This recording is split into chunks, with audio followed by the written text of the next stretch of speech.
有些感伤，关于我们的聚散，三言两语无法说完。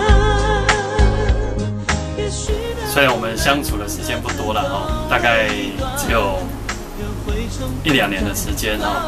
那各位同学其实表现的都蛮令人印象深刻的。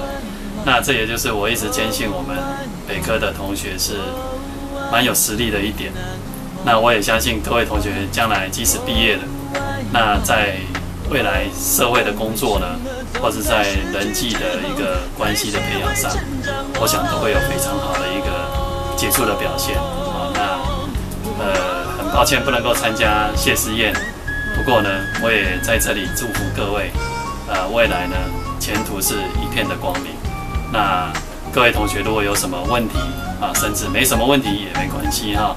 那有空就多回学校走走，那多拜访一些过去曾经教过你的老师，或许可以给你一些人生上的建议，那当然也可以给你一些技术上的一些指导。因为你而发亮，直到今天还不能忘。